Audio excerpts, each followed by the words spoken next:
The suitcase was already half-packed when Nellie Carver found it. It stood open on June's bed, the brown leather cracked white along the corners.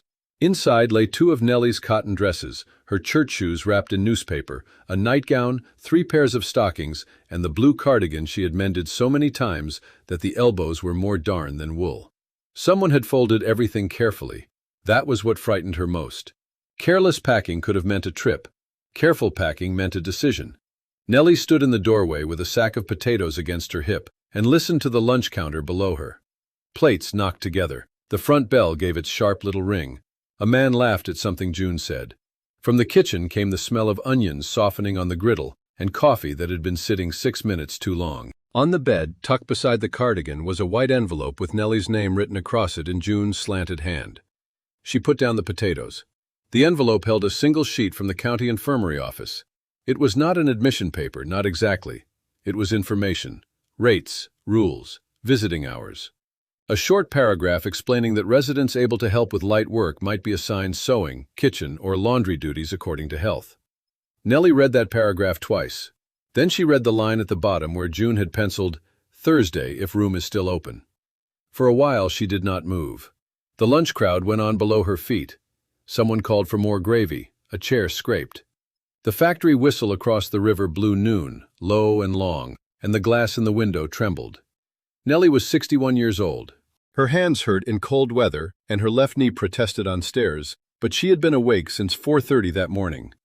By 5 she had mixed biscuit dough, started beans, trimmed a slab of ham, set coffee to boil, and carried 2 crates of milk down from the alley. She had made 19 breakfasts and was in the middle of preparing 30 or 40 lunches, depending on how many men were called in for the second shift at North Vulcan Rubber. According to the paper in her hand, she was also about to become someone who might be assigned light kitchen work if her health permitted. The front bell rang again. "Ma?" June called from below. "You up there?" Nellie folded the paper along its existing crease and put it back in the envelope. "Coming!" She carried the potatoes downstairs. Kane's lunch occupied the first floor of a narrow brick building on Ash Street in Akron, Ohio, 3 blocks from a rubber plant gate and 1 block from a streetcar stop. The sign above the window had once been red. By 1937, the paint had faded to the color of old brick, but the name was still readable from across the street. Walter Kane, lunches, coffee, pie. Walter's name was the largest thing about the place. There were 12 stools at the counter, 5 small tables, and a kitchen barely wide enough for 2 people who liked each other. In winter, the front window fogged so completely that June wrote the day's special into the steam with 1 finger. In summer, the kitchen trapped heat like a boiler room. The rear stairs led to 4 rented rooms and the apartment where June, Walter, their 2 children, and Nellie had lived since the autumn of 1932. The place had been supposed to save them. 5 years earlier, Walter had been laid off from a machine shop that made fittings for the rubber companies. First, they cut his week to 3 days, then 2, then every other week. Finally, there was no week at all. By the time the shop shut its gate, June had sold her wedding silver, Walter had pawned his good overcoat, and their landlord had begun knocking on the door before breakfast. Nellie had been living alone then in a small rented house on Sumner Street. Her husband Sam had died in 1928, before the crash, before men began standing outside factory gates with their hats in both hands, before respectable women learned the exact hour when grocers marked bruised fruit down another cent. Sam had left no fortune. He had left a little insurance through his lodge, a watch that no longer kept time, and an iron skillet with a wooden handle he had repaired himself after Nellie cracked the first one trying to drive a nail with it. The skillet was black, heavy, and ugly. Nellie had cooked in it nearly every day of her married life. When Walter heard that an old lunchroom near North Vulcan was available cheap, he came to Sumner Street with a plan. He could cook eggs. June could wait tables. Factory men would always need coffee. The country might be in trouble, but men still had to eat. What they needed was $75 for the lease deposit, 20 more for stock, and enough to keep going until receipts became steady. Nellie had taken $300 from the envelope where she kept Sam's insurance money. Walter had objected at first. He had paced her narrow parlor, red with shame, saying he did not take money from women. Nellie had told him that if he wanted to argue about who money belonged to, he could do it after the children had supper. That was the only time anyone called the $300 an investment. After that, it became help. Then it became temporary help. Then it became something no one mentioned at all. By 1 o'clock, the lunch rush began to thin. Walter sat at the end of the counter smoking a cigarette and studying the newspaper. He had been doing WPA work on a city park project since the previous fall, when there was work to be had, but the crew had been cut back that month, and he had been home for 9 days. Being home did not mean being in the kitchen. Walter said one cook was enough in a room that size. Nellie knew which cook he meant. June rang a sale on the cash register and pushed a nickel back to a customer. She was 34, pretty in the firm-jawed way she had been pretty as a girl, though worry had made 2 straight lines between her eyebrows. She wore her dark hair pinned up beneath a white cap and moved with the speed of someone who was always 6 minutes behind. "Potatoes?" she asked. "In the bin." "Good. Eddie says he needs pasteboard for school, some map thing. I'll find him some." And May's shoe strap broke again. "I saw. I can stitch it tonight." Walter turned a page of the newspaper. "Detroit's hiring again," he said. June did not look at Nellie. That was the first confirmation. Walter tapped the paper with one finger. "Motor plants. Parts suppliers too. Carl Fenner wrote his brother. Says a man can get on if he has machine experience and doesn't mind nights." Nellie wiped the counter where a ring of coffee had dried. "That so?" "Could be our chance," June said. Her voice was careful, too careful. Walter folded the newspaper. "Nothing holding us here but this place. And this place isn't exactly Carnegie Steel." There were 4 customers still in the room. 2 men from the tire plant, a streetcar conductor, and Mrs. Halpern from the notions shop. Nellie felt all 4 of them become quieter without appearing to listen. She carried 3 plates to the kitchen. June followed with cups. "Ma," she said low, "we were going to talk tonight." Nellie rinsed a plate. "About Detroit?" June pressed her lips together. "About everything." Nellie looked at her daughter's face and understood that the suitcase had not been a mistake. She also understood that June was frightened. That softened something in her, but not enough. "Thursday?" Nellie asked. June's eyes went to the sink. "Just to see the room. Nothing is decided." "My dresses were decided," June flushed. "I thought it would be easier if you didn't have to do everything at once." Nellie turned off the tap. The kitchen suddenly seemed too small for both of them. "Easier for who?" June's face changed. She was no longer only a daughter. She was a woman who had spent years making small meals look plentiful, cutting adult socks down for children, stretching coffee grounds, and listening to a husband wake at night because he had dreamed of factory whistles. Nellie knew that life had not been easy for her. But knowing that did not make the suitcase disappear. "Ma, please," June said. "Not now." "No, not now." Nellie dried her hands on her apron and went back to the counter. That afternoon, she made 3 lemon pies, 2 meatloaves, a pan of cornbread, and enough stew for the upstairs roomers. Her hands did everything they had done for 5 years. Chop, stir, lift, wipe, count, salt, taste. Her body knew the place better than any prayer. At 6, May came down carrying a school reader against her chest. She was 7, small for her age, with June's dark hair and Sam Carver's serious gray eyes. "Grandma, can I have the edge piece?" She meant the crisp corner of the cornbread. Nellie cut it for her. May ate standing beside the stove, blowing on each bite. "Mama says we're going to Detroit."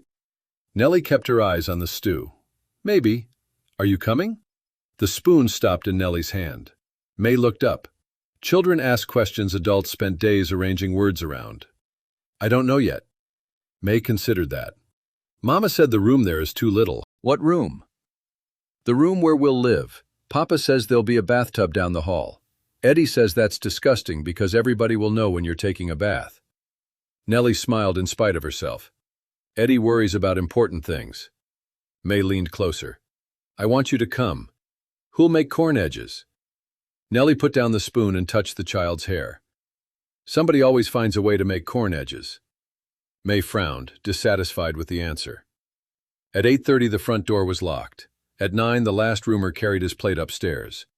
At 9:15 June sat at the kitchen table with a pencil and a sheet of figures.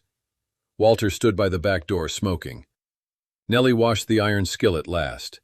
She always washed it last. Sam had taught her not to soak it.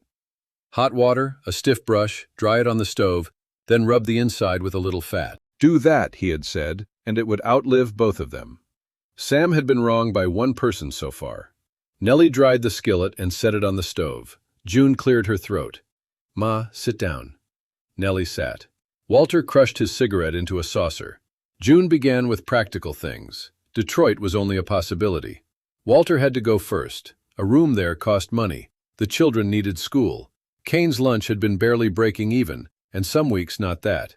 The upstairs roomers were leaving one by one as men found work elsewhere or gave up and went home to relatives. Nellie listened. June turned the pencil between her fingers. "We can't keep doing this forever." "Doing what?" June looked at Walter. Walter looked at the floor. Then June said the sentence that would stay with Nellie longer than the county paper. "Carrying everybody." Nellie did not answer at first. June mistook silence for permission and continued. "I don't mean it ugly, Ma. You know I don't. But we're 4 people already, and if Walter gets this chance, we have to take it. The county place isn't a poorhouse the way you're thinking. Mrs. Devlin's sister stayed there after her hip went bad. They have meals. There are women your age. You wouldn't have to cook all day." Walter added, "It might be easier on you." Nellie looked at him. He had always been handsome in a blunt, broad way. Even unemployed, he shaved every morning. Even when they could not pay the milk bill, he polished his shoes before going out to ask for work. Pride had been the strongest thing in Walter Kane until, little by little, it had become the excuse for every weaker thing. "Easier," Nellie repeated. June nodded quickly. "You've worked enough." Nellie thought of the county paper. Residents able to help with light work may be assigned kitchen duties. She almost laughed. Instead, she asked, "Who paid Redding on Monday?" Walter's face tightened. June blinked. "The rent?" "Yes."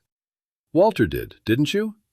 There it was. Not the whole truth, just the door into it. Walter glanced toward the back stairs as if someone might be listening. Nellie looked from him to June. For 5 years she had kept one promise because a man without work had asked her for it with tears in his eyes. She had thought she was protecting his dignity. Now her daughter was packing her for the county infirmary because of that promise. "No," Nellie said. "Walter didn't." June stared at her. Walter spoke sharply. "Nell, don't start something tonight."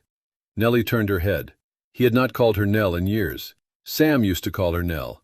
From Walter, the name sounded like a warning. Nellie folded her hands on the table. "I'm too tired to start anything," she said, "but I believe something started without me." She rose, took the skillet from the stove, and carried it upstairs. June watched her go. Walter did not. Upstairs, Nellie put the skillet on the washstand beside the half-packed suitcase. It looked absurd there, black iron beside folded stockings and the pale blue cardigan. Too heavy for travel. Too useful for a place where meals were provided. Too much itself to be packed by someone else. She sat on the edge of the bed. For 5 years she had slept in what had once been the building's storage room. The ceiling sloped so low over one side of the bed that Walter had struck his head on it the first week, and declared no grown person could live there. Nellie had told him a grown person who remembered an Ohio farmhouse with 6 children in 2 rooms could manage. The room had one narrow window facing the alley. In summer, it smelled of hot tar from the roof. In winter, the glass frosted on the inside. Nellie had made it decent with white curtains, Sam's photograph, a braided rug, and a yellow bowl where she kept hairpins. The better front bedroom had gone to June and Walter. The children shared the room across the hall. No one had ordered Nellie into the storage room. She had chosen it because choices made in a hurry could feel like freedom for years afterward. She touched the skillet handle.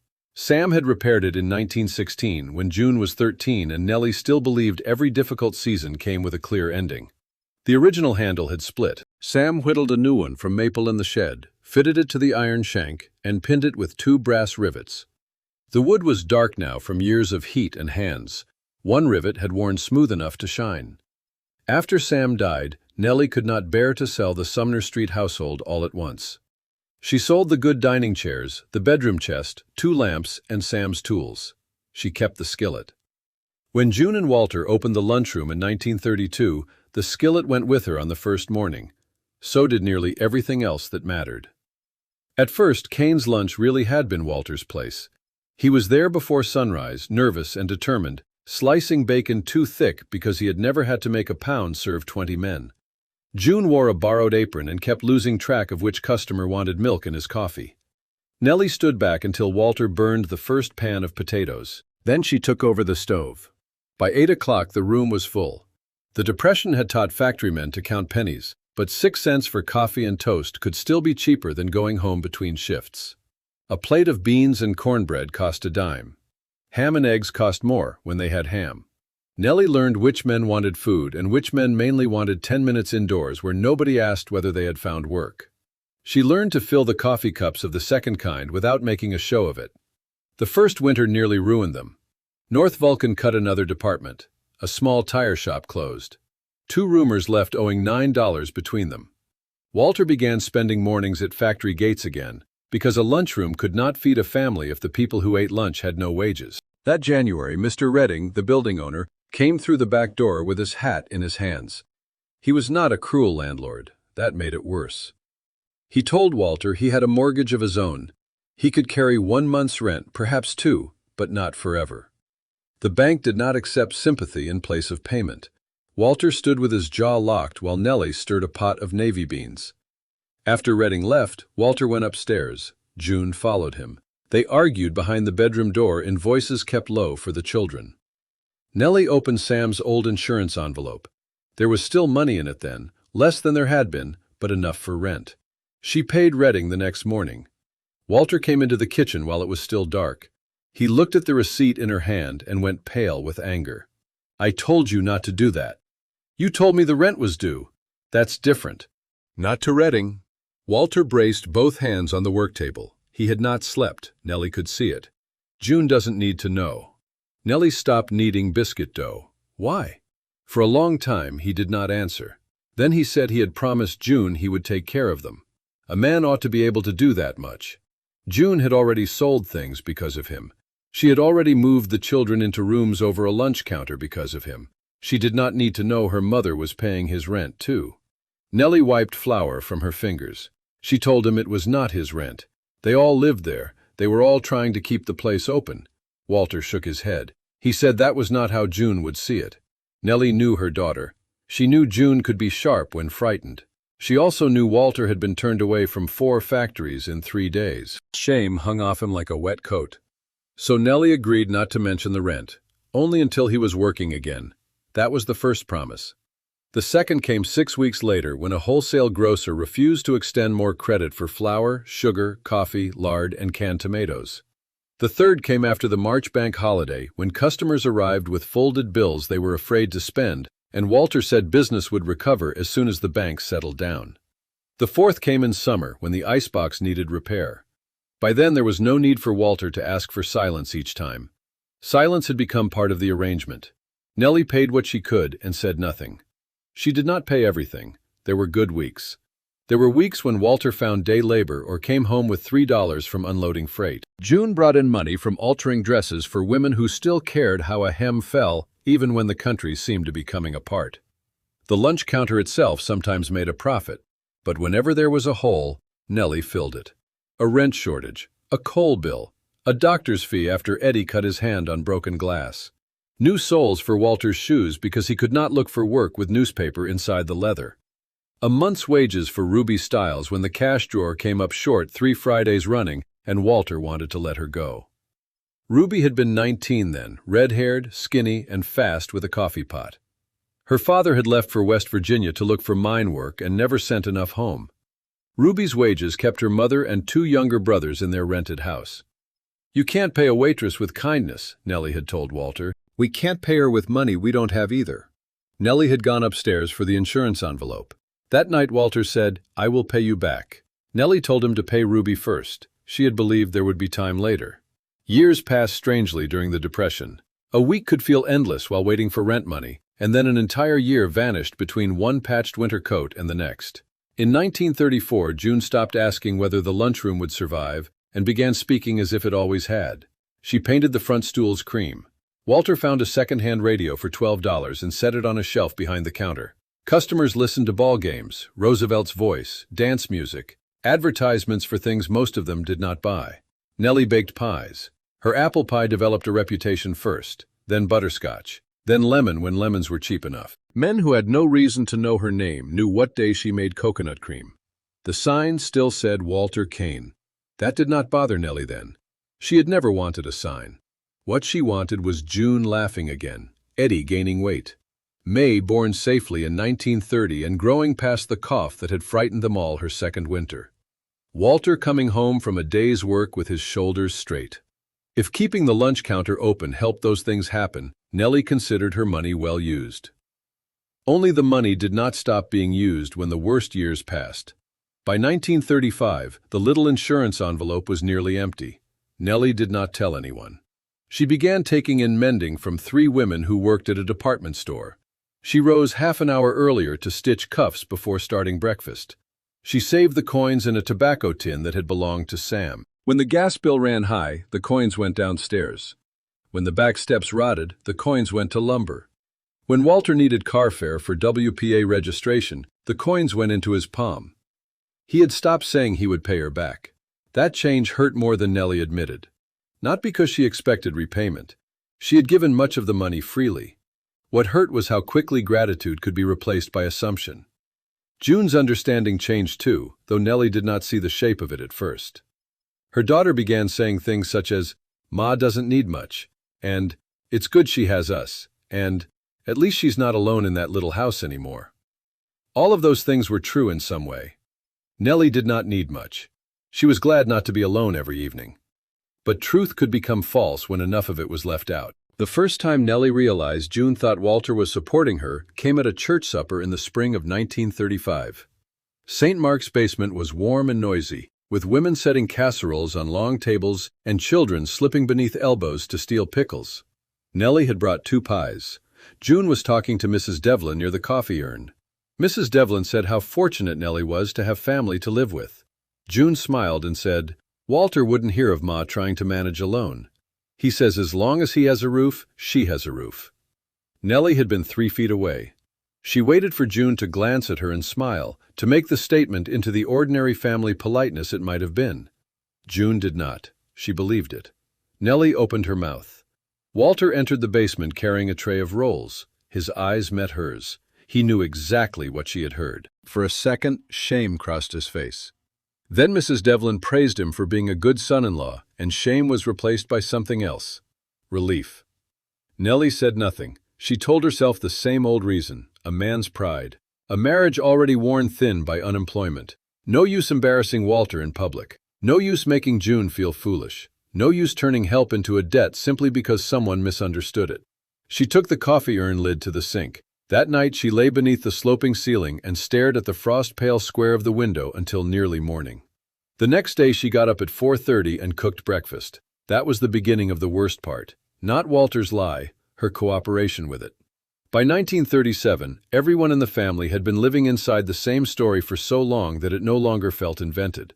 Walter had carried Nellie. June had made room for her. The lunch counter gave an old widow purpose. Nellie was lucky. Even Nellie sometimes caught herself thinking in those words. Then she would open the tobacco tin and count $2.17, all that remained of money she could truly call her own, and something inside her would stir. Not anger exactly, recognition. The morning after she found the suitcase, Nellie woke at 4. She had slept badly. Rain clicked against the roof.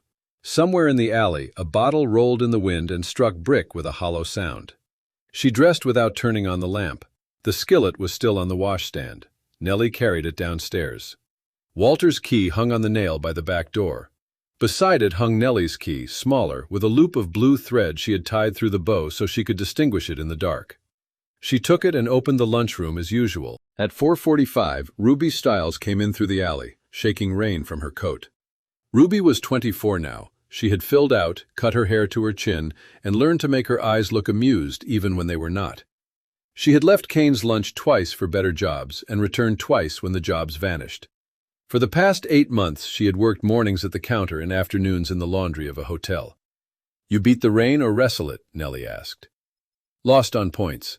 Ruby hung her coat beside the boiler. She saw the skillet on the stove and smiled. "There she is." "Who?" "The Queen of Ash Street. Don't let Walter hear you. He'll paint his name on the handle." Ruby laughed. Nellie did not. Ruby's smile faded. "What happened?" Nellie set bacon in the skillet. "Nothing that hasn't been happening a while." Ruby waited. Nellie had learned that young women were sometimes better at silence than older ones gave them credit for. Finally, Nellie said, "They're thinking of Detroit." All of you? Not all. Ruby stopped tying her apron. Nellie told her about the suitcase and the county paper.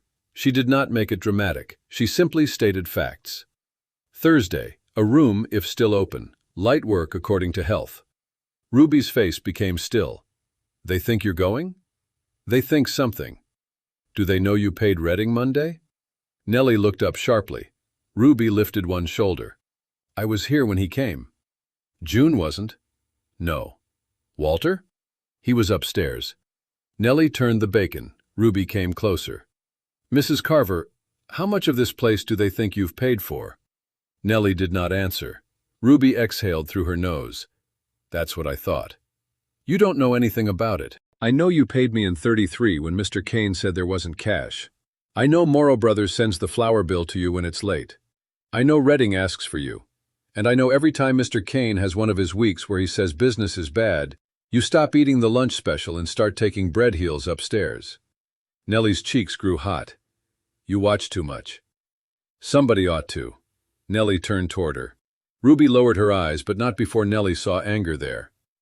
Don't, Nellie said. Don't what? Don't make Walter a monster because it's easy. He was a good worker before all this. He loved his children, still does. He looked for work until his shoes bled his heels. A thing happens to a man when the world keeps telling him he's useless. Ruby nodded once.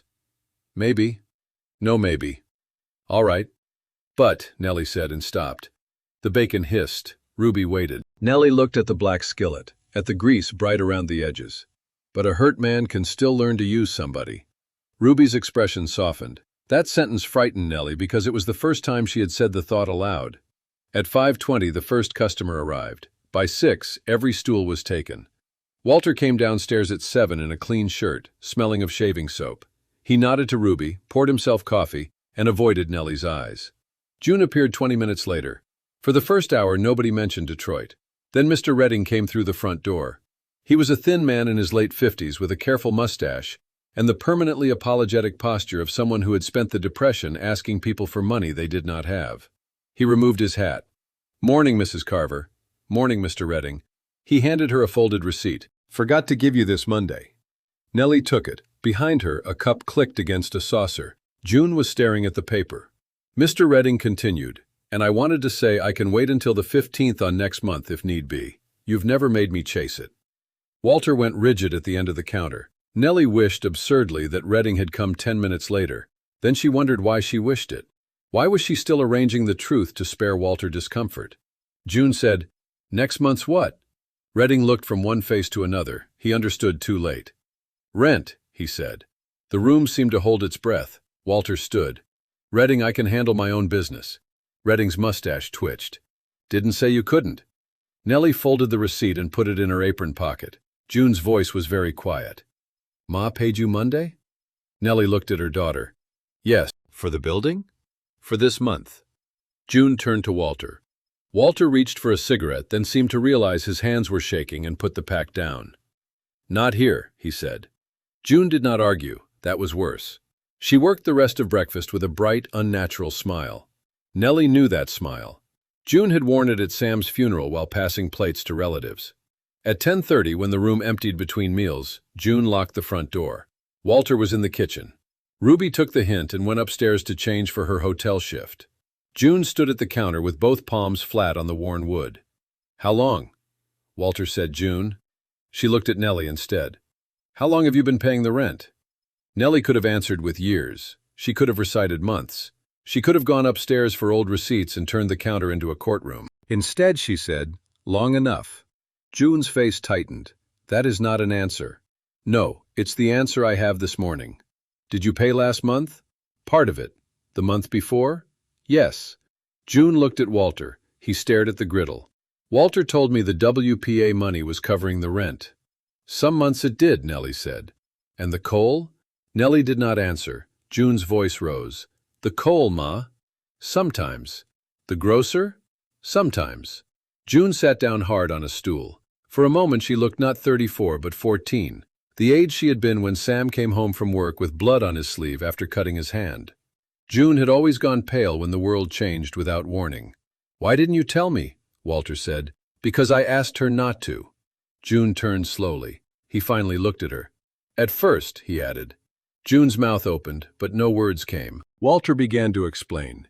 He said it had started when he was out of work. He said he had meant to repay everything. He said there was no use worrying her. He said Nellie wanted to help. He said the lunchroom belonged to all of them in practice, if not on paper. He said things had been hard. Every sentence had truth in it. That was what made the whole explanation so ugly. June listened until he said, "And your mother never complained." Then she looked at Nellie. Nellie felt the sentence strike her as plainly as if Walter had placed the blame in her hands. Your mother never complained. Meaning, how was I to know I had gone too far if the person beneath my foot never cried out? Nellie untied her apron. She folded it once on the counter. I complained yesterday, she said. Walter frowned. What? I asked who paid Redding. That's not... And you told me not to start something. June closed her eyes. Nellie went on because if she stopped now, silence would return and make itself useful again. I helped because I wanted to. I kept quiet because you asked me. Then I kept quiet because it was easier. Then I kept quiet because June was proud of you and the children were settled and the rent kept coming due. After a while, I didn't know how to speak without making every old kindness sound like a bill. June looked at her. Nellie touched the apron on the counter. But don't mistake that. I was quiet. I was not carried. Nobody moved.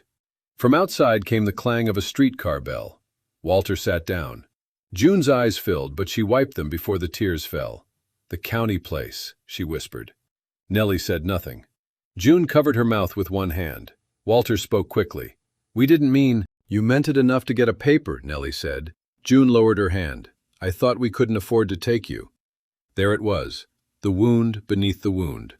Nellie had spent years protecting Walter's pride, and the cost had not only been money. She had allowed her own daughter to believe an old woman was being fed out of charity.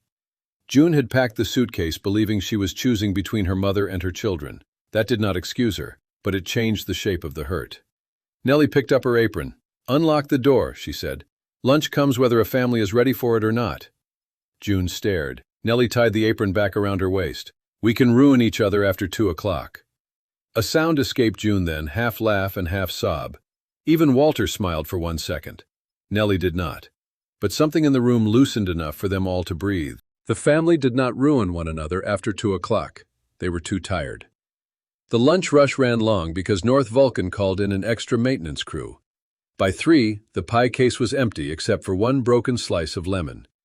Walter left at 3:30 without saying where he was going. June scrubbed the counter so hard the cloth squeaked. Nellie made supper for the children and the 2 roomers who still took meals downstairs. Eddie came in from school with pasteboard tucked under his arm and mud to his ankles. May had lost 1 mitten. Ordinary trouble returned with perfect timing. At 6:30, June sat at the kitchen table and looked at her mother. How much is left? Nellie knew what she meant. Of Sam's money? June nodded. Not much. How much? $2.17 that isn't already spoken for. June went white. $2.17. Ma! Nellie ladled stew into bowls. June followed her to the stove. There was over $1,000 when Papa died. There was $1,142 after the funeral, the doctor's account, and the last payment on Sumner Street. You remember the exact number? Nellie almost smiled. I remember money. June's eyes moved toward the dining room where Eddie was explaining something about rivers to May. Did all of it go here? No, I lived 4 years on some of it. Paid rent, bought coal, replaced a tooth. Your father would have objected to the tooth, but I bought it anyway. June did not smile. How much went here? Nellie set down the ladle. I don't know. More than I should have. Less than you think. How can both be true? Because not every dollar is the same. $50 given when you want to give it is one thing. $5 taken for granted after you are afraid to say no is another. June leaned against the sink. She was quiet a long time.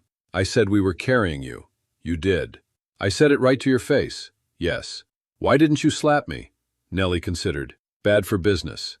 June gave a wet laugh and immediately began to cry. Not loudly. June had never been a loud crier. Tears simply ran down her face while she stood with both hands gripping the sink edge. Nellie did not rush to comfort her. That surprised them both. For most of June's life, tears had pulled Nellie across any distance between them. Fever, first heartbreak, childbirth, a rent notice, a husband out of work. It had all produced the same movement in Nellie. She came.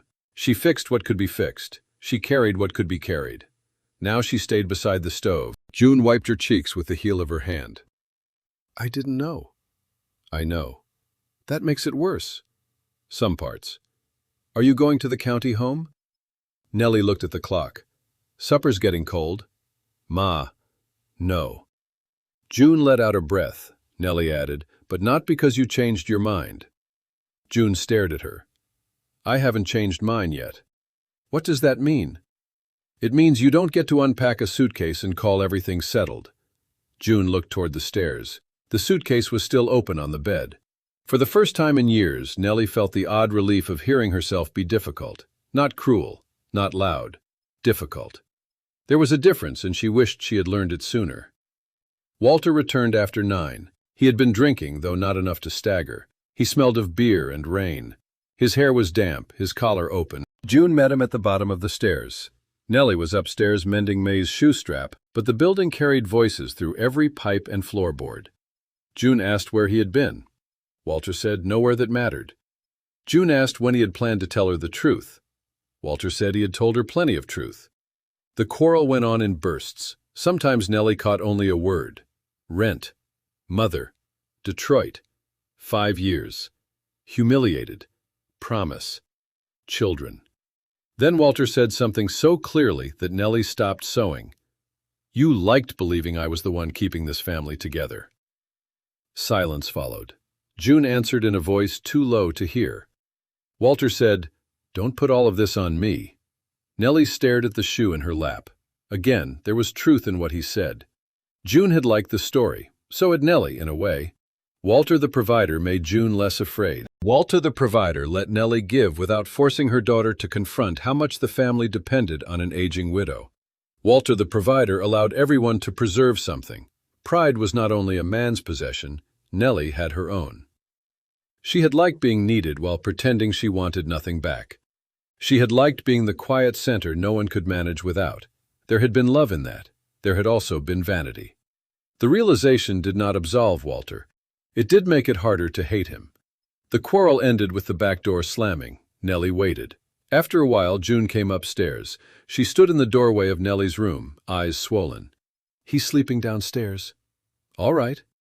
June noticed the mended shoe. You fixed May's strap. Yes. You don't have to keep doing everything. Nellie threaded the needle back into the spool. I know. June looked at the suitcase. Can I unpack that? Nellie thought for a moment. No. June's face fell. I packed it, Nellie said. I'll decide what comes out. June nodded. That night, Nellie slept better. Not well. Better. On Thursday morning, the day penciled on the county paper, Nellie did something no one expected. She went to see the county infirmary. She did not tell June beforehand. After the breakfast rush, she changed into her blue cardigan, put on her church shoes, and took the streetcar as far as it went. From there she walked several blocks under a sky the color of tin. The infirmary stood on a rise beyond the denser streets, a long brick building with narrow windows and a porch deep enough for chairs in summer. Nellie had imagined something gray, barred, and terrible. Instead, she saw laundry moving on a line, 2 women sweeping a porch, and an old man asleep in a chair with his mouth open. That almost made her angrier. If the place had been cruel, she could have hated June's plan cleanly. Reality was less convenient. Inside, a clerk with kind eyes asked if Nellie was inquiring for herself or a relative. Myself. The word felt strange. The clerk explained the rules. County residency, financial review, available beds changed. Those who could contribute to daily chores sometimes did. Medical care was basic. Families could visit Sundays and Wednesday afternoons. Nellie listened. She asked to see a room. The clerk hesitated, then found an attendant named Mrs. Bell, who led Nellie down a corridor smelling of soap, boiled cabbage, and floor wax. Some rooms held 4 beds. One held 6. A woman near a window was knitting with blue yarn. Another was reading a newspaper aloud to someone whose eyes were closed. Nobody looked ruined. Nobody looked free, either. Mrs. Bell said, some women come because there's nowhere else, some because their people can't manage, some just need a place through winter. Nellie touched the blue cardigan at her wrist. Do their people pack for them first? Mrs. Bell looked at her. Nellie wished the question back. But Mrs. Bell only said, "Sometimes people do foolish things because they're scared." They passed the kitchen. A woman with strong arms was peeling potatoes at a long table. Nellie caught the smell of scorched onions. Without thinking, she looked toward the stove. Mrs. Bell noticed. "You cook?" "Some. Everybody says some when they mean every day since they were 12. Nellie smiled. She liked Mrs. Bell. That made her certain she would not stay. Not because the infirmary was shameful, because June had chosen it before asking whether Nellie had a life she wanted to keep. There were indignities and poverty that came from lacking money. There were others that came from people assuming a person without money had no preferences. Nellie left after 40 minutes. On the front steps, she sat and watched a bus turn at the corner. For the first time, she asked herself a question she had avoided since Sam died. If she did not have to keep June's family together, what did she want? The answer did not arrive, but the question itself felt like a door opening. Ruby was wiping the pie case when Nellie returned. "You went," she said. Nellie stopped. "How do you know?" "You wore your church shoes on a Thursday. You are a nuisance." "Yes, ma'am." Nellie hung up her cardigan. Ruby lowered her voice. "Mrs. Sloan asked after you." "Who?" "Lydia Sloan. Runs that rooming house on Grant Street by the hospital. She eats here sometimes. Gray hair, purple hat, tips exactly 3 cents no matter what she orders." Nellie knew the woman. "What about her?" "Her cook left. Sister in Pittsburgh got sick. Mrs. Sloan needs somebody mornings and supper, room included, $5 a week." Nellie stared at Ruby. "I didn't ask you to find me work." "I didn't. She asked me if I knew anybody." "And you said my name." Ruby looked innocent. "Might have." "Without asking." "Yes." Nellie picked up a dish towel. "Seems to be a disease this week, people arranging my future." Ruby's face changed. "You're right, I'm sorry." The apology was immediate and without defense. Nellie was not accustomed to that. She sighed. $5? Ruby's mouth twitched. "And a room." "How many boarders?" "9 when full, 7 now. Mostly hospital orderlies, a salesman, 2 telephone girls, and some teacher who snores." "How do you know all this?" "I know people." Nellie began stacking clean plates. "Tell Mrs. Sloan I might come by tomorrow." Ruby kept her face carefully blank. "Yes, ma'am. And stop looking pleased with yourself." "Trying." Nellie almost smiled. The idea followed her all day.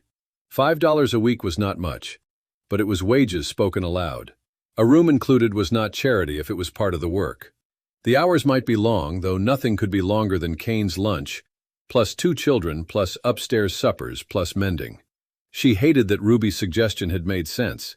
She hated even more how quickly the room in her imagination acquired white curtains. That evening, Walter announced he was going to Detroit on Monday. He had borrowed bus fare from Carl Fenner. "Just me," he said. "I'll see if the job's real before dragging everybody up there." June's face showed relief and hurt in equal measure. Nellie was setting plates for supper. Walter added, "If I get on, I'll send for you." He looked at June when he said it, not Nellie. The omission was deliberate. Nellie put a plate in front of Eddie. She felt surprisingly little. Maybe a person could be hurt past the point where each new small cut deserved attention. After the children went upstairs, Walter approached Nellie in the kitchen. "You going to tell June every dollar now?" Nellie was peeling apples. "No." He seemed startled. "Why not?" "Because I'm not keeping an account against you." "Then what are you doing?" Nellie sliced an apple quarter thin. "Stopping." Walter's expression hardened. "Stopping what?" "Paying rent when you don't. Covering the grocer. Filling the coal bin. Working from before daylight to after supper for a roof you've been telling people you give me." His jaw flexed. "So that's it. You're going to make us pay for the county paper." Nellie set down the knife. "No, I'm going to stop paying for the county paper. Those are different things." "You know what I mean." "I know exactly what you mean. You think if my no arrives after your mistake, it must be punishment. Maybe my no is just late." Walter stared at her. There were lines around his eyes Nellie did not remember from 1932. He looked older than 37. "I never wanted it to get like this." "Neither did I." "You could have said something." "Yes." He had not expected agreement. Nellie wiped apple juice from the knife. "I should have, years ago." Walter looked down. "I was ashamed." "I know. You don't know what it is." Nellie felt something sharp rise in her. "No?" Walter lifted his head. You don't know what it is to walk to a gate every morning and see 100 men who can do the same job you can. To have a foreman look at your hands and tell you he'll keep your name. To go home and hear your children ask if there's meat. Nellie listened. She did know those things from the other side of the door. Walter continued, quieter now. When you paid Redding that first time, I thought I'd pay you back by summer. Then summer came. Then another year. Then if I told June, I'd have to tell her all of it, every time. So you let her thank you for supporting me. His face flinched. I didn't ask her to. You didn't stop her. No. That no mattered. Nellie turned back to the apples. Walter said, I don't expect you to forgive it tonight. Good. He gave a short breath that might have been a laugh. Then he looked at the skillet on the stove. You taking that if you leave? Nellie followed his gaze. Yes. Place'll fall apart without it. It's iron, Walter, not magic. You know what I mean. This time she did. She cut another apple. Maybe you ought to find out what the place is without me. Walter left the kitchen. Nellie's hands shook for several minutes afterward. She had not shouted, she had not cried. Still, saying what she meant cost her more strength than lifting a full stockpot. Lydia Sloan wore the purple hat. Ruby had not exaggerated. The next afternoon, Nellie walked to Grant Street after lunch. Mrs. Sloan's house was a broad wooden place built before the Great War, with a deep porch, green shutters, and a brass number crooked beside the door. The neighborhood sat between the hospital district and a streetcar line, close enough to downtown for clerks and nurses, far enough that rents were lower. Lydia Sloan was 63, widowed 11 years, and no taller than May. She opened the door before Nellie finished knocking. Mrs. Carver? Yes? Ruby says you can cook for 20 without poisoning anybody. Ruby talks too much. Good. I dislike references that sound written by undertakers. Come in. Nellie liked her immediately and distrusted that reaction. The kitchen was larger than Kane's and in worse condition. One stove burner drew badly. The pantry shelves sagged. The icebox door needed a new latch. But the work table stood beneath a good window, and somebody had scrubbed the floor until the boards showed pale. Lydia explained the job without embarrassment. Breakfast for boarders from 6 to 8. Supper at 6:30. Bread or biscuits as needed. Simple food. No lunch except Sunday. 1 half-day off plus Sunday afternoon after dinner. $5 a week, cash on Saturday, and the small room at the back of the second floor. Small means small, Lydia said. I won't insult you by calling it cozy. She showed Nellie the room. It had a real ceiling. That was Nellie's first thought. The second was that the window faced a maple tree instead of an alley. There was a narrow bed, a washstand, a chair, and a hook behind the door. No private bath, Lydia said. Nobody has miracles. Nellie touched the windowsill. Why'd your cook leave? Sister took pneumonia. She went to help. May come back, may not. And if she does? Then I find something fair. I won't turn one woman onto the street because another woman returns from doing right by her sister. Nellie looked at Lydia. You always talk that plain? At my age, decoration is tiring. They went downstairs. At the kitchen table, Lydia poured coffee. Ruby says you're in a family arrangement that's become crowded. Nellie raised an eyebrow. Ruby needs a hobby. At 24, people are their own hobby. Nellie laughed. Then Lydia said, I don't need your family story. I only need to know whether you'll come when you say, cook what we agree, and tell me before you spend my money. The sentence landed somewhere deep. Nellie had expected pity, questions, perhaps admiration for sacrifice. Instead, Lydia wanted terms. Work, pay, notice, agreement, ordinary things. She had forgotten how dignifying ordinary things could be. I can do that, Nellie said. Monday? Walter's bus left Monday morning. Nellie thought of the suitcase upstairs. Tuesday. Lydia nodded.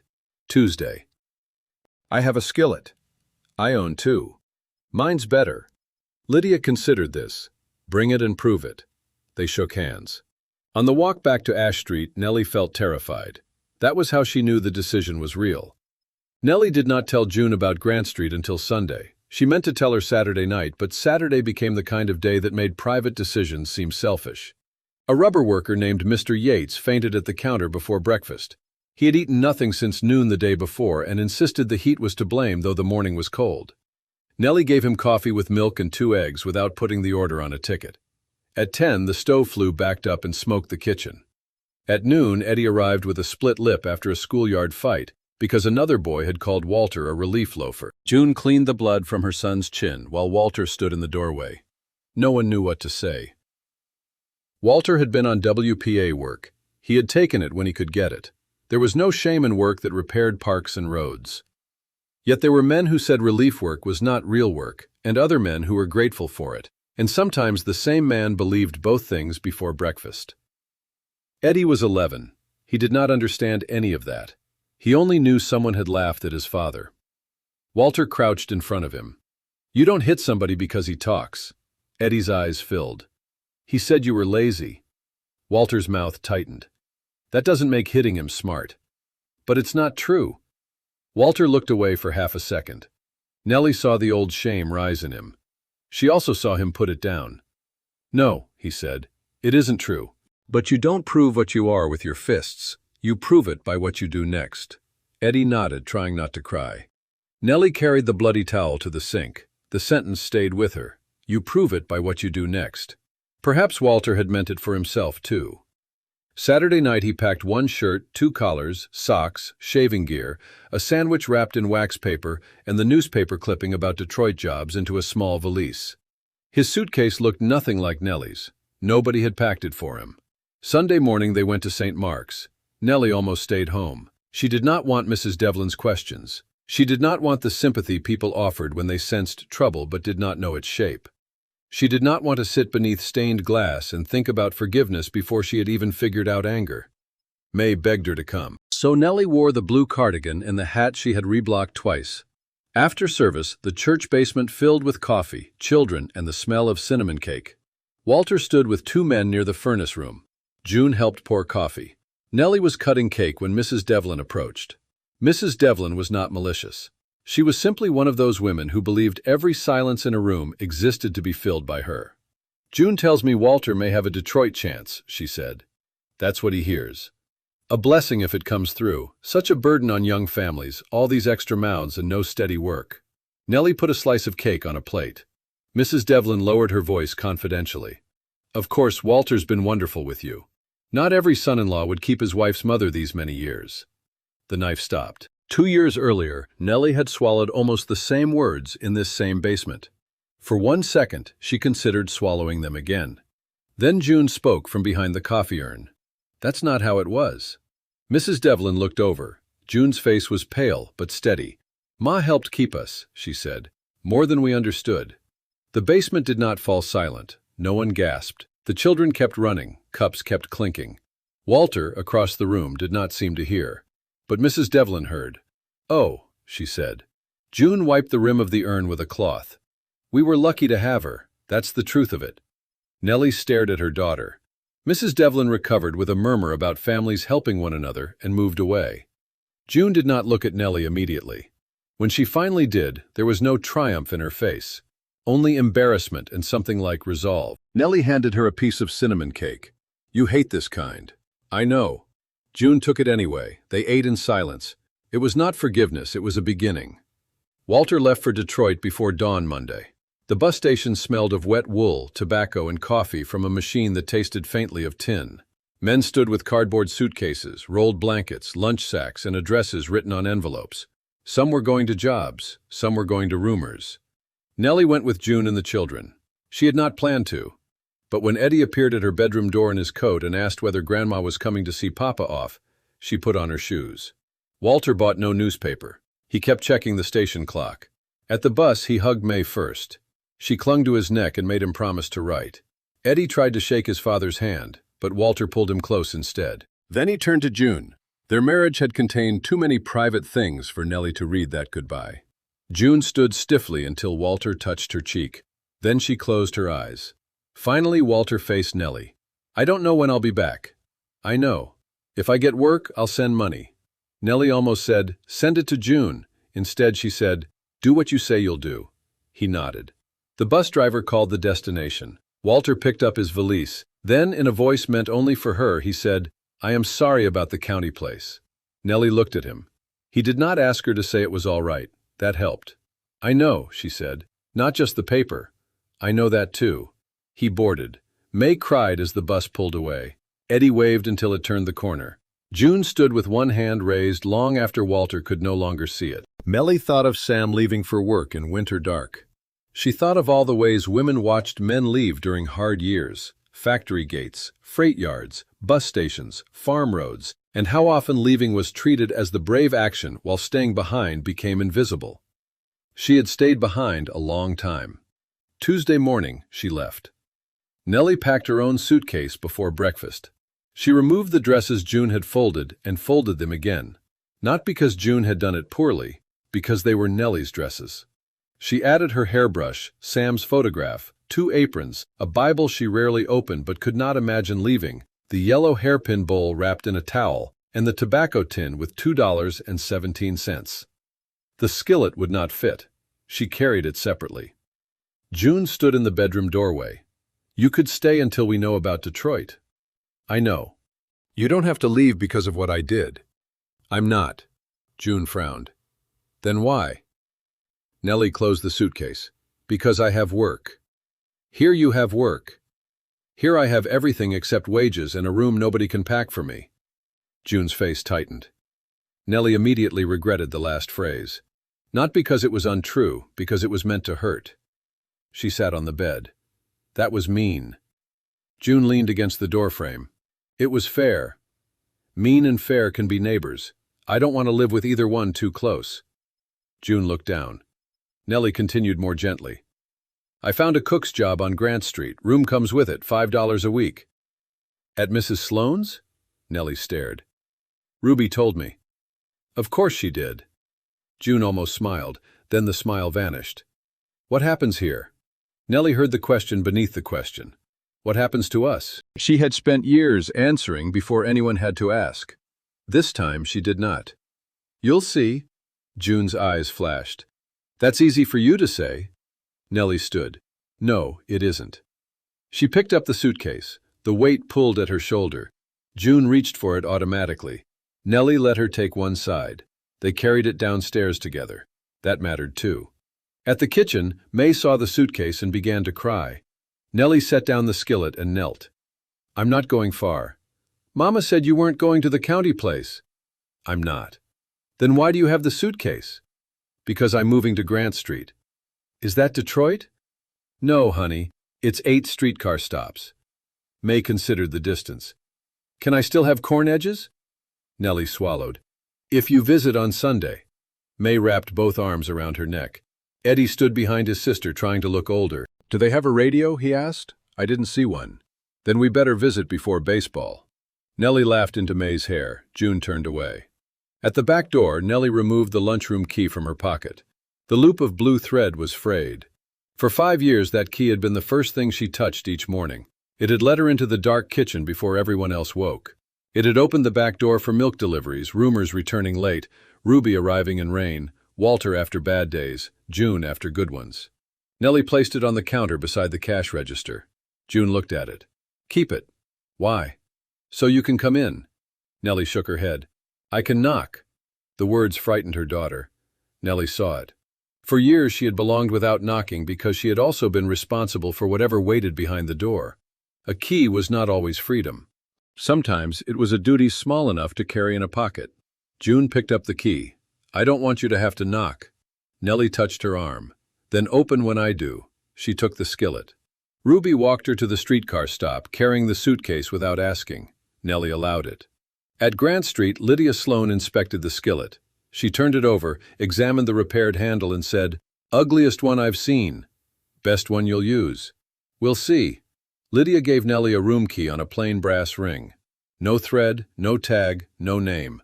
Nellie closed her hand around it. For the first time in 5 years, she had a key that opened only the place where she slept.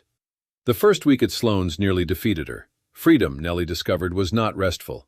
The boarding house woke early. Miss Alice Pike, a telephone operator, required coffee at 5:40 because her shift began at 6:30. Mr. Berman, a traveling shoe salesman whose territory had shrunk to 3 counties, ate exactly 1 soft-boiled egg, 2 pieces of toast, and half a grapefruit whenever grapefruit could be afforded. The 2 hospital orderlies, brothers named Lewis and Frank Dobbins, ate as if every meal had insulted them by arriving in limited quantity. The teacher did snore. Her name was Miss Hattie Moore, and she taught third grade at a school on the west side. She paid Lydia in 2 installments because the school district sometimes delayed salary. Lydia complained about the inconvenience and always marked the account paid before Hattie saw the book. Nellie noticed that. Lydia noticed Nellie noticing. "People pay when they can," she said. "If they can't, I need to know whether they intend to. Those are different problems." Nellie thought of Walter. "Yes," she said, "they are." The work was hard but contained. At Kane's lunch, every shortage had become Nellie's shortage. At Sloan's, Lydia gave her $12 Monday for food and wrote the amount on a sheet tacked inside the pantry. Nellie returned the change and receipts Saturday. If she wanted to spend more, she asked. The first time she asked for an extra 40 cents because the butcher had soup bones cheap, Lydia said yes without ceremony. Nellie nearly cried in the alley. It was ridiculous what could move a person after years of confusion. She was being paid $5 every Saturday, cash. The first envelope felt too light to matter. Then she realized it was entirely hers. She bought shoe leather and had her winter soles properly repaired. The next week, she paid a woman 2 blocks away to shorten the blue cardigan sleeves where they had stretched. The third week, she sent 50 cents with May for a school excursion June had said they could not afford. Then Nellie stopped herself. She took the coin back before May left. The child looked wounded. "Why?" Nellie crouched beside her. "Because your mother didn't ask me." "But Mama said no, because money." "I know. You have money?" "A little." May frowned. Nellie had no simple way to explain that generosity could become control just as easily as sacrifice could become resentment. She said, "Sometimes helping means asking first." May clearly thought adults were foolish. Nellie agreed. She later gave June the 50 cents and asked whether she wanted it for the excursion. June stared at the coin in her palm. Then she said yes. That yes sounded different from all the unspoken yeses before it. Nellie began to understand that saying what she would give and what she would keep was not the same as shutting people out. A door could be opened on purpose instead of left standing open for anyone who chose to walk through. Kane's lunch lasted 12 days without Nellie before trouble showed. June could cook. That had never been the problem. She could fry eggs, bake biscuits, make stew, and stretch meatloaf. But she could not serve 12 stools, take cash, prepare pies, feed roomers, supervise May, check Eddie's homework, and keep track of wholesale orders alone. Ruby took extra morning hours. That helped. Mr. Yates learned to carry his own plate back to the counter. That helped too. The roomers ate whatever was served. Still, the rhythm broke. Coffee ran out at the wrong hour. Pie disappeared after lunch because no one had baked at dawn. The wholesale order arrived missing sugar because June had written 6 pounds where Nellie would have ordered 16. 2 men walked out after waiting 20 minutes for eggs. None of it was catastrophe. That was important. The lunchroom did not collapse because the magical old mother left. It simply became as hard as it had always been. June had not known because Nellie had absorbed the difficulty before it reached anyone else. On the second Friday, June appeared at Sloan's back door at 4 in the afternoon. Nellie was rolling biscuit dough. June looked exhausted. "I need to ask you something." Nellie wiped flour from her hands. "Ask." "How many pounds of coffee did you order a week?" Nellie nearly laughed. "Depends." June's shoulders sagged. "Everything depends." "Usually 8, 10 if North Vulcan was running Saturday, 6 if the roomers were short." June took a small notebook from her purse and wrote it down. Nellie looked at the notebook. "You keeping track?" "Trying." There was something new in June's voice, not helplessness, humility. Nellie pulled out a chair. "Sit."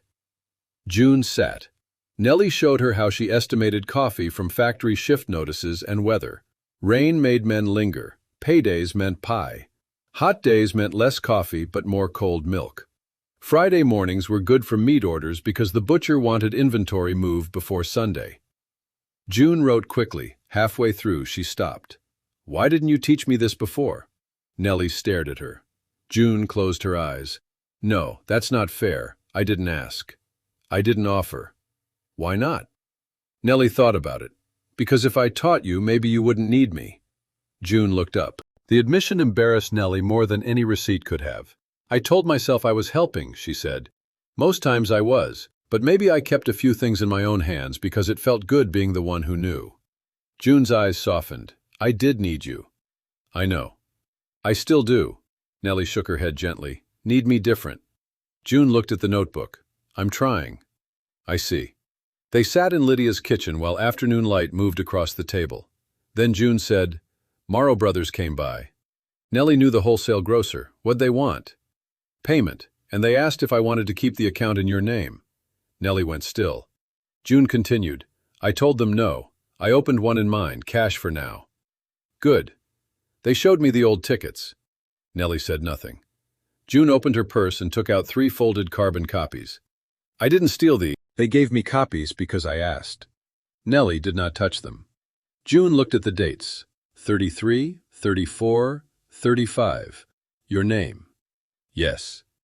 There were more. Probably. Ruby told me you paid her wages once. More than once. June flinched. Nellie regretted the bluntness but did not take it back. Redding said you covered part of the roof repair. The back steps, Walter paid roof. He did? Yes. June gave a strange laugh. I don't even know which story is true anymore. Nellie sat across from her. All of them. That's the trouble. What does that mean? Walter worked. I paid. You worked. Ruby worked. Sometimes nobody had enough. Sometimes somebody did. This place wasn't saved by one person. But we made it sound that way because Walter needed to be the man who saved it. Then after a while you needed that too. June's eyes filled. And you? Nellie looked at the flower on her hands. I needed to be the mother who never asked for anything. The room was quiet. From upstairs came a burst of laughter from one of the telephone girls. June folded the carbon copies. What do I do with these? Throw them away if you want. Don't you want them? For what? Proof. Nellie shook her head. Proof for who? June had no answer. Nellie pushed the papers back toward her. I don't need a stack of old bills to tell me what happened. I need what happens next to be different. June pressed the papers flat with her palm. Walter wrote. Nellie looked up. He got work? Not yet. Carl's brother got him 2 days unloading at a parts warehouse. He has an interview Monday. Good. June hesitated. He sent $2. That amount was almost nothing and enormous. Nellie smiled despite herself. To you? To me. Good. June smiled too. Then she said, he wrote your name on the envelope. Nellie's smile faded. What? Not as payback, just he wrote, tell Nell I did what I said. Nellie looked toward the skillet on Lydia's stove. The repaired wooden handle caught the light. Then he did one thing next, she said. June did not understand the reference. Nellie did not explain. By June, the maple outside Nellie's window had filled in so thickly that morning light came through green. She had been at Sloan's nearly 3 months. The room still seemed too quiet some nights. She missed Eddie's feet on the hallway boards, May singing 2 lines of the same song until somebody begged her to stop, June calling down the stairs for a clean towel, even Walter's habit of tapping his cigarette twice against the case before lighting it. Missing them did not make her want to move back. That discovery was as important as any other. A woman could love a family and still sleep better outside its need. Nellie's knee hurt less, not because the work was easy, but because she no longer climbed the back stairs 20 times a day between kitchen, roomers, children, and mending. She gained 4 pounds. Lydia noticed and claimed it was proof that Nellie's own cooking had finally caught up with her. 5 more and I'll cut your wages, Lydia said. Try it and I'll salt your coffee. The boarders laughed. Nellie had not expected laughter to become part of the job. She and Lydia argued over onions, soap, window screens, and whether a lodger who paid late should still receive Sunday chicken. They disagreed often and ended most disagreements without anyone being punished by silence. That too was new. On Saturdays, Lydia counted $5 into Nellie's palm. By midsummer, Nellie had $43 in the tobacco tin. It was more money of her own than she had held at one time in years. She did not hide it. She did not offer it either. June came by every Sunday with the children. Kane's lunch survived, though it changed. June stopped serving supper to roomers after the last 2 men moved out. She opened at 5:30 in the morning and closed at 3. Ruby worked breakfast through noon and was paid every Saturday before any supplier. June reduced the menu to things she could manage well. No more 3 pies every day. No stew on Tuesdays just because Nellie had always made it. Coffee, eggs, beans, meatloaf, sandwiches, one soup, one pie. The customers complained for a week. Then they adjusted. June raised coffee by a cent. 3 men threatened to leave forever. 2 came back the next morning. The third returned Friday. Nellie was proud of her. She said so once. June looked almost suspicious. That's all? What else do you want? Advice. You didn't ask. June laughed. They were learning. Walter found steady work at a machine parts warehouse in Detroit in July. Not a fortune. Not even what he had earned before the Depression. But the hours were regular, the pay envelope came every Friday. And after 6 weeks he was moved onto a night machine crew because someone remembered his old experience. He sent money home. Not always the same amount. Always something. At first June showed Nellie every envelope as if presenting evidence. Then Nellie told her to stop. That's between you and your husband. June looked relieved. Walter wrote Nellie separately once in August. The letter was only 1 page. He did not fill it with apology. He said the plant was loud. The room he rented smelled of cabbage, and the man in the next bed snored worse than any human being had a right to. He said he had been thinking about Kane's lunch and had finally understood why the place never seemed to run out of flour even when the cash drawer did. Then he wrote one sentence Nellie read 3 times. I let your work make me look like a better man than I was. She folded the letter. It was not everything she might have wanted. It was enough for that day. She placed it beneath Sam's photograph, not because Walter had become Sam, and not because the past was repaired, but because she wanted to remember that shame spoken plainly could become something other than poison. In September, Redding told June the lease would rise by $5 when renewed. He hated doing it. Taxes and repairs had risen. The roof needed work. He offered to keep the increase smaller if June took responsibility for the upstairs rooms, which were becoming harder to rent. June came to Sloan's furious. $5. 5! He might as well ask for my teeth. Nellie was peeling peaches over a basin. What did you tell him? That I'd think. Good. Good? Thinking costs less than teeth. June sat. Walter wants us in Detroit by November. Nellie kept peeling. Do you want to go? June did not answer quickly. That pleased Nellie. A year earlier, her daughter might have begun with what Walter wanted, what the children needed, what money allowed. Now she sat with the question as if her own wish belonged in the calculation. Maybe, June said. I think I do. I'm tired of the lunchroom. Nellie's knife paused. June hurried on. Not because of you leaving. I was tired before. I just didn't know I was allowed to say it. Nellie looked at her. You're allowed. Walter wants to find a 2-bedroom apartment first. Says he won't have us in one room like some camp. Sensible. It'll cost more. Nellie said nothing. June gave her a look. See, now I know that silence. What silence? The one where you're trying not to offer money. Nellie laughed so hard peach juice ran down her wrist. Maybe I'm learning too. June smiled, then her face grew serious. Would you come if we had room? The knife stopped again. This time the question had no county paper behind it. No suitcase. No assumption. Would you come? Nellie set down the peach. No. June's eyes flickered with pain. Nellie reached across the table. Not because I don't love you. I know. Do you? June looked at her hand beneath Nellie's. I'm trying to know it without needing you in the same building. Nellie squeezed her fingers. That's about right. They sat that way a moment. Then Lydia came through the kitchen carrying a basket of laundry and said, If this is a family scene, finish before the peaches turn brown. June laughed. Nellie threw a peach peel at her. Kane's lunch closed on October 30th, 1937. There was no bankruptcy notice, no sheriff, no dramatic crowd. June simply chose not to renew the lease. That distinction mattered to her.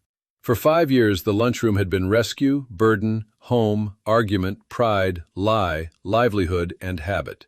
By autumn, it had become a thing she could put down. Walter came from Detroit for the final weekend. He looked thinner and stronger, his hands marked again by machine grease that never fully left the cuticles. He wore a second-hand suit jacket June had not seen before and carried a paper sack of apples because fruit was cheaper near the market where he worked. Nellie arrived Saturday morning to help with the last breakfast. Not because June needed rescuing, because June asked. Ruby was there too. They worked like the old days, but not quite. June cooked eggs. Ruby served. Walter washed dishes badly. Nellie baked one final apple pie in the black skillet because the pie tins had already been packed. "That's not how pie is made," Walter said. "Eat somewhere else," Nellie told him. He grinned. At noon, the regulars began saying goodbye. Mr. Yates shook June's hand. Mrs. Halpern brought a potted geranium. The streetcar conductor, who had eaten there since 1933, put a dime on the counter for a 6-cent coffee and refused change. No speeches were made. Nellie was grateful. At 3, June turned the sign in the window from open to closed. Then she stood with her hand on it. "That's that," she said. Walter came beside her. Nellie watched from the kitchen. 5 years earlier, she would already have been planning what everyone should do next. Now she let them stand there. After the room emptied, Mr. Redding arrived to inspect the place. He found 3 cracked tiles, a loose back hinge, and nothing worth a quarrel. June handed him the key. Walter looked at Nellie. Perhaps he remembered the blue thread. Nellie did. She did not miss that key. They carried boxes upstairs and down until dusk. The children's belongings would go to June's sister-in-law for 2 weeks, then to Detroit once Walter secured the apartment. June and the children would stay with that sister-in-law. Walter would return by bus Monday. Nellie took nothing from the lunchroom except a white crock, her old apron, and the skillet. At the back door, Walter said, "I owe you more than I can count." Nellie adjusted the skillet beneath her arm. "Don't start counting now." He looked confused. "Why?" "Because you'll turn it into something you can finish." Walter absorbed that. "Then what do I do?" Nellie thought of Eddie's split lip, of Walter telling his son a man proved himself by what he did next. "Be different where it matters." Walter nodded. "I'm trying." "I see." It was the same thing she had told June months earlier. Walter's eyes shone, but he looked away before Nellie could be sure. Then he said, "I told the fellows in Detroit about the lunchroom." Nellie braced herself. "Did you?" "Told them my mother-in-law kept us afloat." Nellie stared at him. He gave a crooked smile. Nobody fainted. She laughed.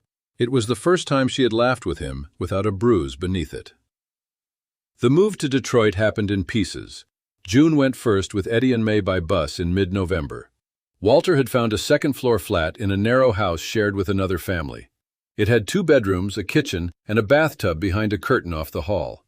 Eddie wrote Nellie that the plumbing was embarrassing but better than he expected. May wrote only 3 sentences and drew a picture of the skillet. Nellie pinned it beside her washstand. The country slipped into another hard winter. Factories that had begun hiring slowed again. Men who had thought the worst years were over found themselves cut to shorter weeks. Newspapers spoke of recession, and figures Nellie did not trust because no figure could tell you how long a mother stood in a butcher shop, deciding between milk and meat. Walter's hours were reduced in December. This time he wrote June before the pay envelope arrived. They made a smaller plan. June found 2 days a week altering dresses in a department store workroom. She disliked the supervisor and liked the wages. Eddie delivered newspapers before school. Walter picked up loading work on Saturdays when he could. No one wrote Nellie asking for money. That was difficult. She had expected relief. Instead, every letter that mentioned a shortage made her fingers itch toward the tobacco tin. By Christmas, it held $76. She could have sent 10. She could have sent 20. She imagined June opening the envelope. Gratitude, relief. Then another month, another shortage, another envelope. Nellie knew that road, so she sent gifts instead. Wool socks for Eddie, a doll dress for May, a tin of Lydia's terrible fudge, and $5 addressed jointly to June and Walter with a note that said, "Christmas. Spend it foolishly if you want." June wrote back that they had taken the children to a movie and bought oranges. Nellie was glad. Helping by choice felt different in the body. It did not tighten the chest afterward. In January, Lydia fell on the back steps. For one terrible second, Nellie thought the old woman had broken her hip. She had not. Her ankle swelled purple, and the doctor ordered her off it for 2 weeks. Lydia obeyed for almost 12 hours. Then Nellie threatened to hide her shoes. Running the house alone showed Nellie how much Lydia did that nobody saw. Accounts, coal orders, linen, repairs, rent collection. A boarder who drank and needed to be asked to leave without humiliating him. A telephone girl whose mother died and needed train fare home. Invisible work again. But this time, Nellie did not swallow it. When Lydia was back on her feet, Nellie sat her down at the kitchen table. $5 isn't enough anymore. Lydia blinked. You asking for a raise? Nellie felt her face warm. Yes. It was the first time in her life she had asked for one. Lydia leaned back. How much? Nellie had prepared the number all morning. 6. And I want 1 full day off twice a month, not half. Lydia rubbed her ankle. 5.50, full day once a month. 6, full day once a month. 5.75 and every other Sunday after breakfast. Nellie stared. You bargain like a horse thief. I own a boarding house. Same education. They settled on 5.75 and every other Sunday after breakfast. Nellie went upstairs afterward and sat on her bed laughing. The extra 75 cents was not what moved her. It was that she had asked. Nobody had died. Nobody had called her ungrateful. The roof remained in place. She wished there were a way to send that knowledge backward to herself at 57, 58, 59. There was not. So she kept it for 62. June came alone in March. She arrived on the morning bus wearing the same dark coat she had owned in Akron, but with a new collar stitched from velvet scraps. Her face looked thinner. Her eyes looked steadier. Nellie hugged her at the station. Children sick? No. Walter? Fine. Then why are you here? June smiled. You always did make a welcome sound like an interrogation. They walked to Grant Street. June had come because she missed her mother. Nothing more dramatic. That itself made Nellie suspicious for half a day. They drank coffee, visited the notion shop, and took the streetcar past Ash Street. The old lunchroom had become a shoe repair shop. Walter's faded red sign was gone. A new black sign hung over the window. June looked at it for a long time. I thought I'd feel worse. Do you? No. Nellie nodded. They did not get off the streetcar. That evening, after Lydia went upstairs, June sat at the kitchen table while Nellie dried the skillet. I brought you something. She opened her purse and removed a small bundle wrapped in tissue. Inside was the blue thread from the old lunchroom key. Not the key, just the thread. Nellie stared. Where did you get that? It was in the junk drawer when we packed. Must have come loose. I kept it. Nellie touched the frayed loop. For months she had thought about that key as a symbol of duty. Now the thread looked small and harmless. June said, I used to think a key meant you belonged somewhere. Sometimes. Sometimes it means you're the one who has to open up at 5 in the morning. Nellie laughed. June did not. Ma, I am sorry I packed your clothes. Nellie looked at her. June had apologized before, but always around the larger thing. For misunderstanding money, for believing Walter, for the county paper. This was different. I took your dresses out of your drawer, June said. I folded your life into a suitcase and told myself I was being practical. I never asked what you wanted. Nellie sat across from her. I know. I don't want you to tell me it's all right. Good, because it wasn't. June nodded. A tear slid down her cheek. Nellie let it. Then she said, I am sorry I helped you believe I was helpless. June wiped her face. You didn't make me pack the suitcase. No. And I didn't make you keep quiet 5 years. No. They sat with that. There are families who survive by deciding one person is entirely guilty and another entirely innocent. It can make the next holiday easier. Nellie no longer wanted easy that badly. She wanted true. June touched the blue thread. What should I do with this? Nellie considered. Then she opened the stove lid and dropped the thread into the fire. June's eyebrows rose. That's dramatic for you. Don't get used to it. The thread curled black and vanished. Nellie picked up the skillet. You hungry? Always. Good. You can peel potatoes. June groaned. I came all this way to visit, and found light kitchen duties according to health. For 1 second, June stared. Then she laughed so hard she had to sit down.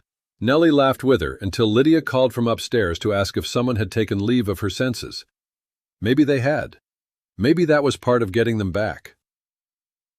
The next morning, Nellie made fried potatoes in the black skillet. June stood beside her, cutting onions too thick. Thinner, Nellie said. I ran a lunchroom for 5 years, and still cut onions like fence posts. June rolled her eyes and cut them thinner. Sunlight came through the Grant Street window and fell across the work table. The repaired maple handle of the skillet was warm beneath Nellie's palm. Sam had once said the pan would outlive both of them. Maybe objects did not outlive people because iron was stronger than flesh. Maybe they lasted because each generation decided whether to keep using them for the same old work. At noon, June left for the bus station. Before she went, she asked again whether Nellie would ever consider Detroit, not to live with them, just to visit. Nellie said yes. In May, she made the trip. Walter met her at the station. He had bought a second-hand Ford with another man from the plant, and the two families shared it by week. The car coughed at traffic lights and smelled of gasoline, but Walter was proud of it. He drove carefully. At the apartment, May nearly knocked Nellie over. Eddie tried to act dignified and failed. June had made chicken and dumplings. The kitchen was narrow, the bathtub really was behind a curtain, and the upstairs neighbor practiced trumpet badly after supper. Nellie stayed 4 days. On the third morning, Walter left an envelope beside her coffee cup. Nellie looked at it. "What's this?" "Nothing you have to take." She opened it. Inside were $10. No note, no total, no accounting. Walter said, "It's not repayment. I couldn't repay it right if I tried. It's for you, because I can give it now." Nellie looked at him. The old instinct rose to refuse, to say the children needed shoes, to protect him from the discomfort of receiving his money back. Then she recognized that refusal could become its own kind of control. She took the $10. "Thank you." Walter exhaled. That was all. No court, no ledger, no promise to settle the past by a certain date. Just a man giving something without pretending it erased what had been taken.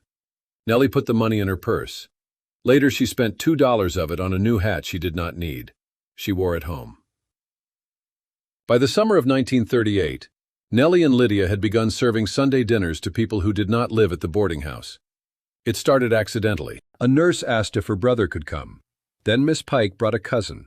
Mr. Berman told a salesman there was decent chicken on Grant Street for 25 cents, and within a month Lydia had 6 folding chairs stored in the pantry. "We are not opening a restaurant," she warned. "Of course not," Nellie said. "I mean it." "So do I." They began taking reservations on Saturdays. Lydia bought a second table. Nellie received 1/3 of the Sunday profit after food. Neither woman called it a partnership at first. By Christmas, everyone else did. The sign remained Lydia Sloan, Rooms. Nellie never asked for her name on it. This time that did not trouble her, because the terms beneath the sign were clear. Her room was hers. Her wages were hers. Her share of Sunday dinner was written down openly. If Lydia wanted to change something, they argued before doing it. Visibility, Nellie learned, did not always require large letters over a door. Sometimes it required simply refusing to disappear inside another person's story. On Nellie's 63rd birthday, June and the children came down from Detroit. Walter could not leave the plant because 2 men on his crew were sick, but he sent a card with a $5 bill and wrote, "Buy something nobody needs." Nellie showed Lydia. "Your son-in-law is improving," Lydia said, slowly. "Best kind. Fast improvements are usually lies." May was 9 now and tall enough to reach the stove without standing on a crate. She followed Nellie into the kitchen after dinner. "Can I make the corn edges?" Nellie looked at her. "You mean cornbread?" "The edges are the important part." "That is true." Nellie took the black skillet from its hook. The handle had loosened slightly. One brass rivet shone where generations of hands had rubbed it. She showed May how to warm the pan first, how to add fat, how to listen for the small sound batter made when it hit properly heated iron. May held the bowl with both hands. June stood in the doorway watching. Nellie poured most of the batter, then stopped. She handed the bowl to May. "You finish." May's eyes widened. "What if I spill?" "Then we wipe it up." "What if I burn it?" "Then we eat the middle." May looked uncertain. Nellie wrapped the child's hand around the bowl. "Go on." May poured. A ribbon of batter missed the pan and landed on the stove. She gasped. Nellie laughed. "There, disaster. We survived." June smiled from the doorway. When the cornbread was done, Nellie set the skillet on the table and cut it into wedges. May immediately reached for a corner.